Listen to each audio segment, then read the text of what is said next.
Hey guys, just a couple announcements before we jump into the lesson tonight.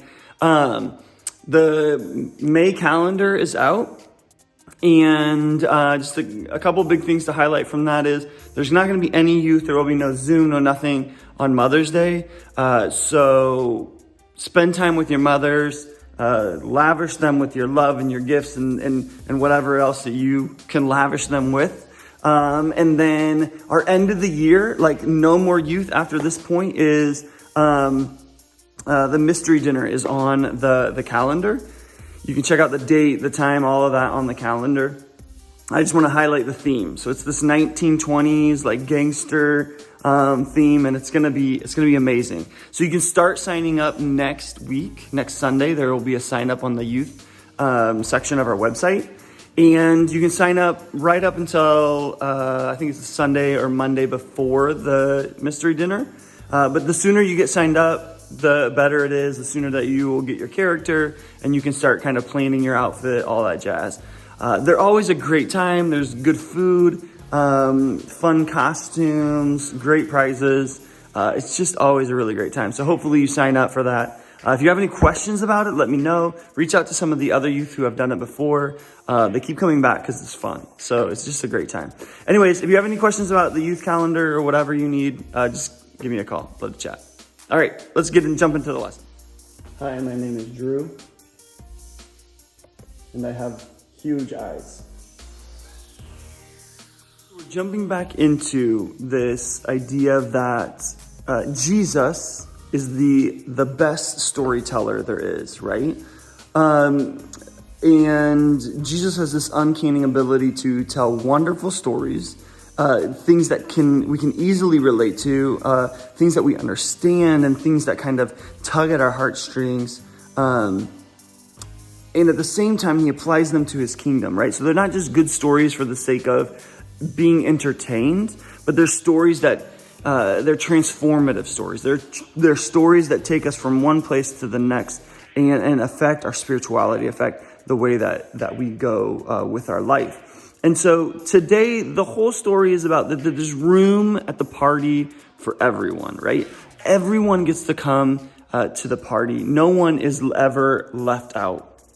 And we all know the reason that I think Jesus tells this story is because oftentimes we feel left out, right? Like Jesus had this, his inner circle or like his disciples, it was composed of people who kind of were on the fringes. They were not the important people, right? And I think Jesus does this all the time. Like he takes people who maybe society says, you're not important or you're not as valuable as the next. And he speaks value into them. And that's what he does in this story. He's like, you don't have to be like the top person to be part of my kingdom. You don't have to be the coolest, or you don't have to be the one with the most possessions or whatever, the highest grades, whatever, fill in the blank. Jesus says there's room at the party for all of you, for everybody. Many times in my life, I've felt quote unquote left out, but I wanted to share one story of how of a time that I felt left out, and it really wasn't anybody. There wasn't somebody directly just saying you're left out of this, Drew. You don't get to participate. It was just a feeling of kind of like lonely and like I don't belong, and it was when I was young. I was about 10 years old, and my parents were missionaries in Argentina. And so we went to private school, and there was a big gathering where we all gathered together, obviously, and they were singing the national anthem. And it was a song that I heard a couple, I don't know, maybe like 10 times at this point, because we'd gone to school there for a couple of years. But I just never participated. Like I just never sung it. I started out because I just didn't know the words. And then there was this sense of like, I don't know if I'm supposed to sing it. Like, do I sing it? Whatever. And so something about this occasion, I just remember like the teachers never made me sing it, but I got the feeling like people were watching me and people thought like that, like maybe I was somehow like disrespecting them by not singing it. And totally that was not my intention. But I just remember feeling like I'm just left out because everybody belongs to this, this anthem. Everybody belongs to this, and I don't feel like I belong to it. And it wasn't anything that they had done to make me feel like I didn't belong. But I remember that feeling of like inadequacy, maybe some feeling of loneliness, but this feeling of like, I just don't belong here. And it was miserable because all you want to do is you want to go somewhere else, right? You just want to go and be in a completely different space. You want to run away. And I think that's what happens a lot of the time, especially when it comes to the kingdom of God and we feel like we don't belong. All we want to do is we want to run away. And that is the last thing that we should ever do. And hopefully that is the last thing that we would ever project onto others, is that you're not good enough, you should run away from the kingdom of God. Because we all deserve to be part of the kingdom of God. There is always room for more in the kingdom of God. And we should be projecting that onto others. Letting them know that they are welcome, letting them know that they belong. Anyways, so with that, let's jump into the lesson. Let's learn. And then at 6:00, join the Zoom meeting. Click the link above, that one right up there. Okay, see you in a little bit. Thanks, guys. Bye.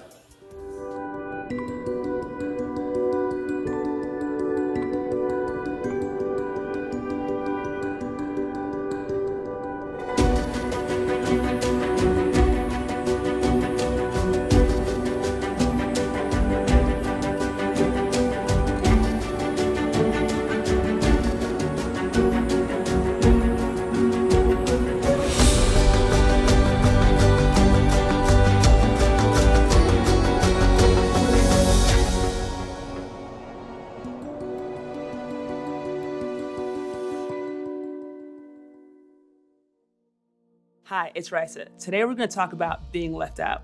When I was in 8th grade, I had 2 best friends. We did everything together. We hung out on weekends, we would talk on the phone. Our lives revolved around the 3 of us doing stuff together. I remember one day, me and one of my friends decided 3's a crowd, so we decided to cut out the 3rd girl in our group. One day after school, we walked up to her before the buses came. We were like, hey, listen, we don't want to be your friend anymore. And we walked away. Now, I know that most of you are thinking, I have never been that mean. And it's true, most people that are hearing this have never been that mean, but I was. But I know that was something that we've all experienced. We've all felt left out. We've all felt uninvited and unwanted. And feeling left out is the worst feeling. Maybe there was a party that was happening and everyone you know got an invitation except for you. Maybe you thought everyone was gonna kind of hang out and chill at home this weekend, but then you get on Instagram and you see everyone's story and they're all hanging out except nobody filled you in on it. Anytime we get left out of something, you can't help but start immediately thinking, man, why didn't I get invited? Is there something that I'm lacking? Is there something wrong with me? What is so bad about me that I couldn't be there? And why does it feel so bad to be left out? I'm just bringing this up because some of us may feel that way even here at church. And maybe you don't feel this way, but some of your friends feel this way. They feel uninvited and unwanted.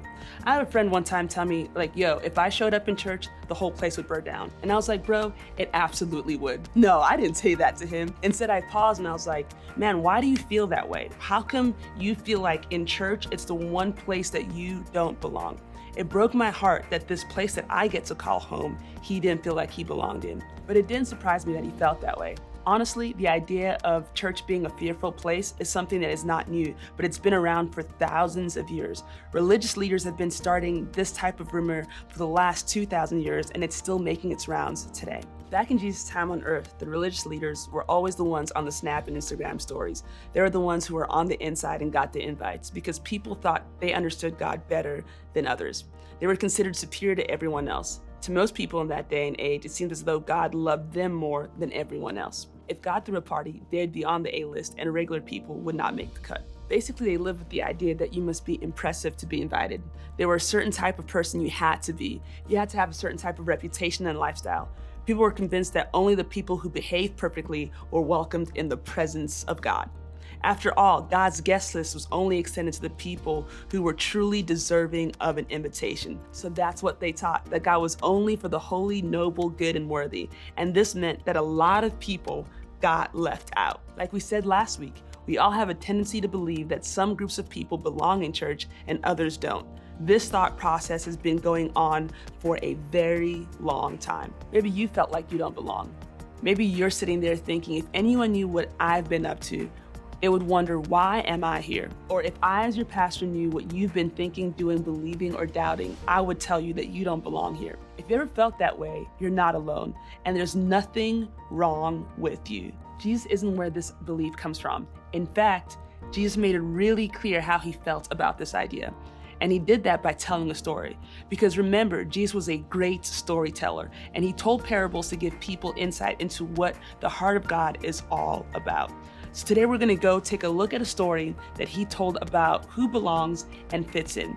And because people had a habit of thinking one way about it, their minds were blown when Jesus disrupted their beliefs and introduced a different way of thinking. The passage begins with Jesus hanging out with some people at a dinner party. Jesus tells a story about inviting a group of people to a dinner party, and a guy jumps in and basically says, what a blessing it will be to attend a feast in the kingdom of God. This dude was really feeling himself. We don't know this for sure, but chances are good that he said this because he assumed that he knew what type of party it would be. So influencers, athletes, and anyone who mattered would be there, the people who were a big deal. And based on the way that religious leaders saw God, he would only invite the most impressive people. But that's not what Jesus had in mind, which is why the great storyteller immediately tells another parable.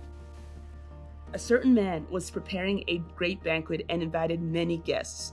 At the time of the banquet, he sent his servant to tell those who had been invited, "Come, for everything is now ready." This is exactly how a parable would begin. Like a normal story, everything is going as you might think it would, a party was planned, and now it's time for guests. But this parable, like all parables, had a twist. But they all alike began to make excuses. The first said, "I have just bought a field and I must go and see it. Please excuse me." If you're the host of this party and you hear that everyone you invited have more important things to do, this would not go over very well at all. And that's how the host of this party felt according to Jesus' story. He was angry and hurt and all this work and no one is going to show. So what does he do? Go out into the streets and alleys of the town and bring in the poor, the crippled, the blind, and the lame. To the people listening to this story, this was a major twist. The host doesn't reschedule. He doesn't send his servant back out to the people that rejected him with the hopes of changing their minds. Nah. The host basically says, if they're not interested in coming, I'm not interested in having them. Go out and find the people who want to be here. The host was a little salty. And that's what the servant does. He invites all the people no one would expect to be there, and when he's done, the servant says there's still room for more. So the host sends him back out and tells the servant to bring in anyone who wants to be there. Why? He wants a full house. He wants people to be there who want to be there, and that's the only qualification. Everyone's invited. The only requirement for getting in is showing up. And the people who do show up are blown away. Why? Because no one had ever considered them to be the kind of people to host at a party. But in God's kingdom, they are exactly the right kind of people. Not because they had a lot of money, not because of their popularity, not connections, choices, religious beliefs, or right choices, but because they wanted to be there. Can you imagine if you were in their position? Think about it, how they felt. Grateful, honored, special, important, and these were exactly the kind of people who weren't used to feeling accepted with no condition. But in this story, Jesus is saying that that's what the kingdom of God is like. Now, what is Jesus trying to convey with the story? What's the point? In the kingdom of God, everyone is invited. Everyone can belong. You don't have to be impressive to be invited. You don't have to believe to belong. You don't have to behave to belong. You don't have to be good to belong. God's invitation includes everyone. There is always room for more. This means that you are invited, and so is the person you never expected to make the A-list. You can say yes to the invitation, and you can invite someone else. I hope this changes how you think about church and how you think about the kind of people you thought belong in church. What they look like, act like, and think like, because the most surprising thing about the parable is the best part about it. Everyone is invited. And if you think you're not invited, today I'd like to give you an invitation. No matter who you are or what you've done, you're invited. And if that's something that you want to talk more about, please talk with the leader about that today. And for those of you who are already at the party, I want to challenge you to extend the invitation to others, to people you may have written off before and discounted. They are invited as well, and you could be the one doing the inviting. Remember, everyone is invited. This week, I want you to make a list of 5 people you know who need to hear this message, that God has extended an invitation for them to belong. Then I want you to speak with your small group leader via text, phone, or Snap, and I want you to put together a plan to invite just one of those people. But if nothing else, I want you to leave here today with the change in the way that you think. I want you to start seeing everyone as being invited to the party that God is throwing. I want you to know that there are no qualifications except that you want to be there. And what if we left here remembering that was true? What if we start to see every person, including ourselves that way, as someone who's invited to be a part of a party, as someone who only needed to show up? I think it would change the way we see God and the people around us. Remember, in the kingdom of God, everyone's invited. Let's leave here believing that. Let's be ready to extend that invitation to others.